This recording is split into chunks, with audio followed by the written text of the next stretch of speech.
ഒരിക്കലും എന്നെ വിട്ടെറിഞ്ഞിട്ട് പോയപ്പോഴും അയാള് സന്തോഷിച്ചിട്ടേ ഉള്ളൂ. വേദനിച്ചത് മുഴുവൻ ഞാനല്ലേ? അന്നു മുതൽ എന്റെ ജീവിതത്തിൽ സന്തോഷം എന്താണെന്ന് ഞാൻ അറിഞ്ഞിട്ടില്ല. കരയാത്ത ഒറ്റ രാത്രി പോലും എനിക്കുണ്ടായിട്ടില്ല. എന്തിന്? ഉള്ളു തുറന്നൊന്ന് ചിരിച്ചിട്ട് പോലുമില്ല. കാണുന്നവർക്ക് എന്താ, ഭവാനി വലിയ പണക്കാരിയാണ്, ആഗ്രഹിച്ചതൊക്കെ നേടിയവളാണ്, ആരുടെ മുമ്പിൽ തോൽക്കാത്തവളാണ്, അഹങ്കാരിയാണ്. പക്ഷെ എന്റെ ഉള്ളിൽ ഞാൻ കൊണ്ടു നടന്നിരുന്ന വേദന ഒരാൾ പോലും അറിഞ്ഞിട്ടില്ല. ഞാൻ അറിയിച്ചിട്ടുമില്ല. എന്തിന്? എന്റെ ഭർത്താവ് പോലും എന്നെ ഒന്നും മനസ്സിലാക്കിയിട്ടില്ല.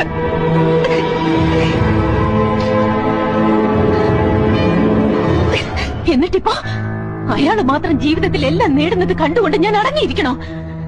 സമ്മതിക്കില്ല. ഞാൻ ഒരാളും അയാളെ സ്നേഹിക്കാൻ പാടില്ല. അതെനിക്ക് സഹിക്കില്ല. അയാൾക്ക് കിട്ടുന്ന സന്തോഷവും സ്നേഹവും എല്ലാം ഞാൻ ഇല്ലാണ്ടാക്കും. അത് വീടോ സ്വത്തോ ഫാക്ടറിയോ സ്വന്തം ചേട്ടനോ പെങ്ങളോ എന്തായാലും ശരി, അതൊക്കെ ഞാൻ ഇല്ലാണ്ടാക്കും. അയാൾ ഒറ്റപ്പെടണോ ഈ ഭൂമിയിൽ? അന്ന് എന്റെ ഉള്ളിൽ തീയടന്നു.